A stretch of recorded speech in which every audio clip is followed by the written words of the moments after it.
দেখা যায় এবার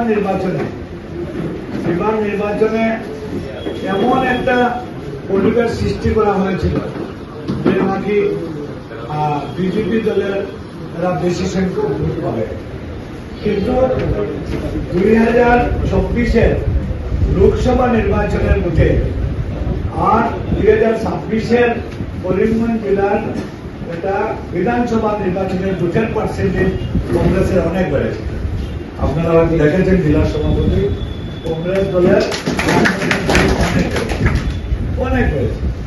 আমরা লোকসভা নির্বাচনে যতটা ভোট পেয়েছিলাম এর চেয়ে বেশি ভোট এবার আমরা করিমগঞ্জ জেলার একটা সময় হয়তো কোনো কারণে আমরা পাতালকে জিততে পারিনি, হয়তো কোনো কারণে আমরা রামকৃষ্ণ সিং জিততে পারিনি। আমাদের উদ্দেশ্য থাকবে, আমাদের আর চিন্তাধারা থাকবে আগামীতে যাতে ওই সিটটা যাতে আমরা দখল করতে পারি। দলের দুর্দিন আসে আর দলের সুদিনও আসে।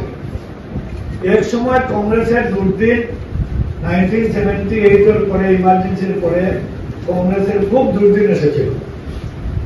ইন্দিরা গান্ধী ওরাকে এসে সভা করার জায়গা পাননি, সভা করেছেন ওনাকে ঢিল মারা হয়েছিল শিলচর পুলিশ গ্রাউন্ডে, আপনার মনে আছে।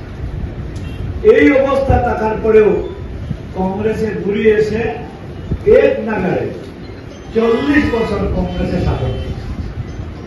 ইন্দিরা গান্ধী 78-এর পরে 2014 পর্যন্ত এক নাগারে প্রায় 40 বছর কংগ্রেসের শাসন।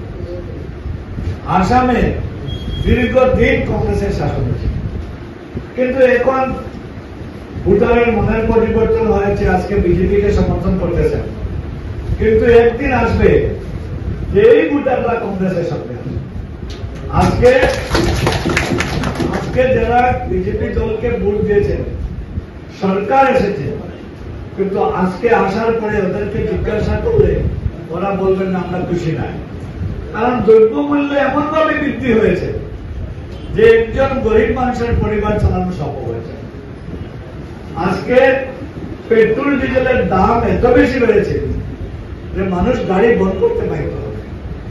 আপনারা হয়তো দেখবেন, হয়তো 1 মাসের ভিতরে হয়তো লকডাউন হতে পারে ভারতবর্ষে, না হয়তো আপনাদেরকে বলা হতে পারে যে ওর একটা বিকল্প নম্বরে আপনার তেল কিনার, এক সময় জোড়া নম্বর, এক সময় বেজোড়া নম্বরে তেল কেনার জন্য হয়তো আপনার বলা হতে পারে। এই ইমার্জেন্সি অবস্থা যেটা আগে কোনদিন ভারতবর্ষে আসছিল না, এবার আসছে। আমরা এই বিজেপি সরকারের সময়, করোনার সময় আমরা লকডাউন দেখেছি, কিন্তু এখন যে সিচুয়েশন ক্রিয়েট হইতেছে, এই ভারতবর্ষের জিডিপি যেভাবে ডাউন হচ্ছে, ভারতবর্ষের অবস্থা যেভাবে খারাপ হচ্ছে, বৈদেশিক নীতি যেভাবে দুর্বল হচ্ছে, আমরা ভারতবর্ষের অবস্থা এই বিজেপি সরকারের সমাধান হচ্ছে ভালো।